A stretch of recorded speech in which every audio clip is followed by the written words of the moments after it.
everyone. I am Mainak Roy and I am the co-founder and CEO of Simple Education Foundation.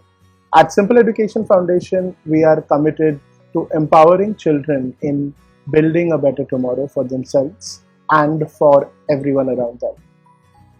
At this moment, we do this by transforming teaching and learning practices inside government schools through a wide range of interventions. Over the last 5 years of our existence, we've worked very closely with teachers, and especially in the area of teacher development, and have observed the challenges that our teachers face regularly.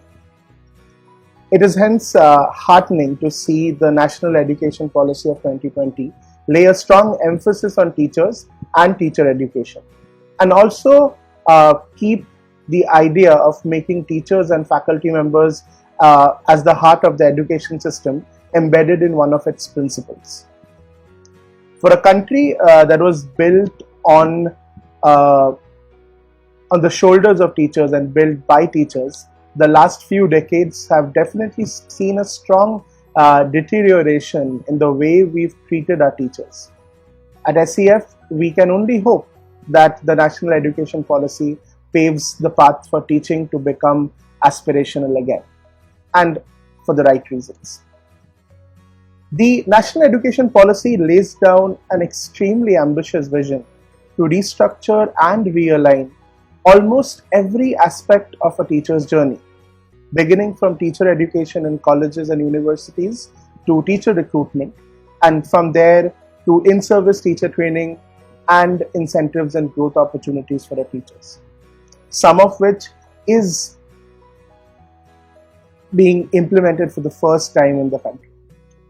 A strong implementation of this vision will possibly pave the path for stronger teachers to enter the profession, but unfortunately, these measures are not proven to build a progressive education system.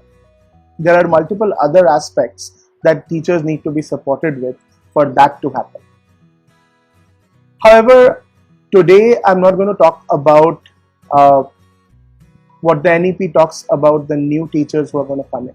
I'm going to raise a very important question, a key question that emerges is how will existing group of teachers who are already inside our classrooms, inside our schools, transition to the new structures that are suggested by the National Education Policy. The current teacher training programs, the current teacher professional development programs, in-service programs, they lack the rigor and variety that truly enable teachers with a wide range of competencies. And these programs also do not consider context as an essential element of the training curriculum, which leads to a large part of the program being irrelevant to a group of teachers who have very, very contextualized needs. In 2016, the SEF's teacher training program in Jammu Kashmir had a section on phonics. And I remember how several teachers struggled with sounds because of the thick, hilly accent. And that easily became the focus area, then ensuring that we understand the larger idea of language acquisition and solve for the challenges that these teachers were facing in that space. And sadly, I do not see any structural change in teacher development yet.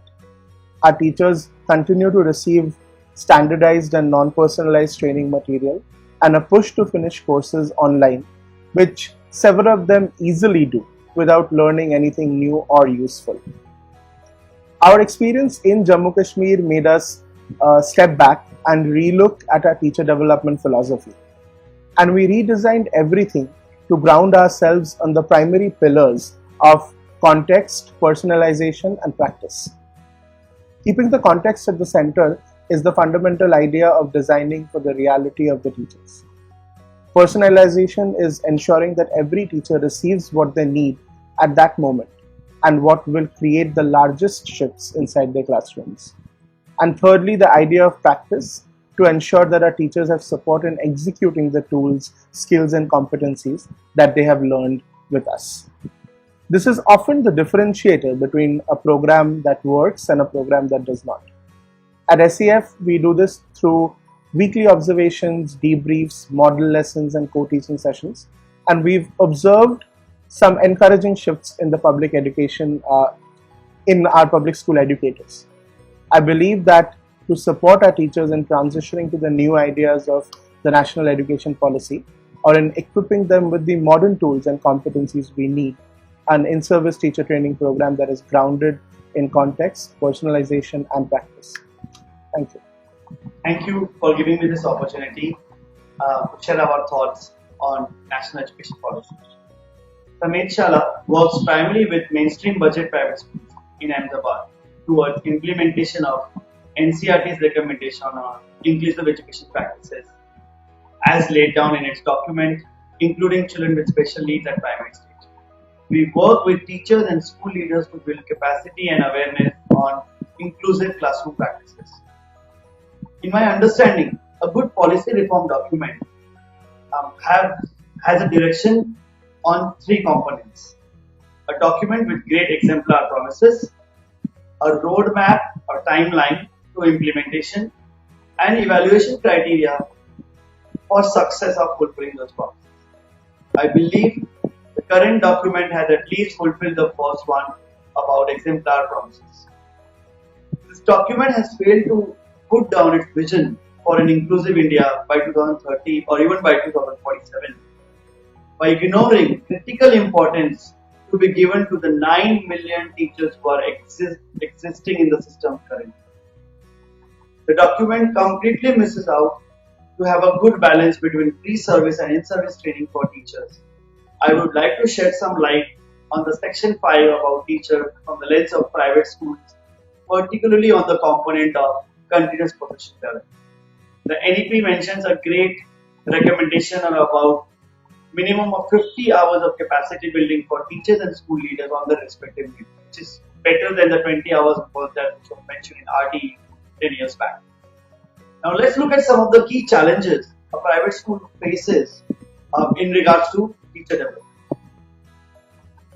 On the ground, we have seen 40% teacher attrition rate in the private school sector, which makes it harder for a school management or convince them about investment on teacher development. Second, teaching is seen as a part-time engagement activity rather than a leadership role in building India's future. Third, because of system pressure and lack of exposure, school managements have a narrow or often a lack of vision of where to drive school or the teachers. Teachers, on their hand, have struggled to realize their critical role in the classroom because of the inadequate working conditions given. Lastly, there is a clear absence of role models for teachers, school leaders, management itself.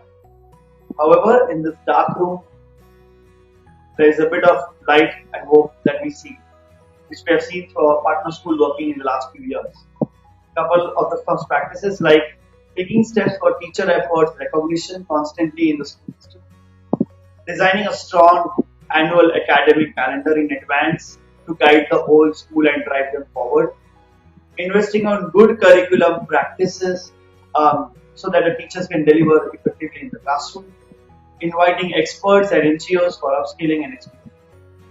It will be hard to say government promises coming alive in private schools unless government recognizes private school as their strong, long-standing partner by introducing reform practices focused on strong governance to bring quality education to the 150 million students currently in the private school segment. However, here is the opportunity for private schools to stand out, for which 4 things will need to happen very critically.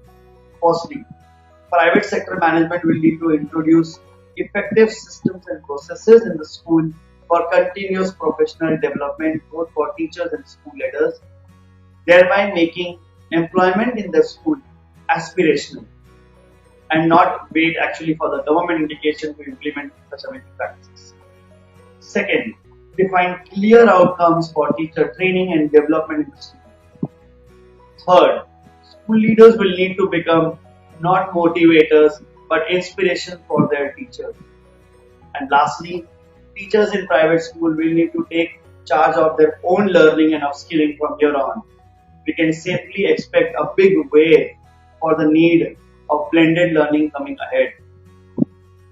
I believe in all these civil society organizations have a greater role to play and more opportunistic role to create agency within private schools building their internal system capacity.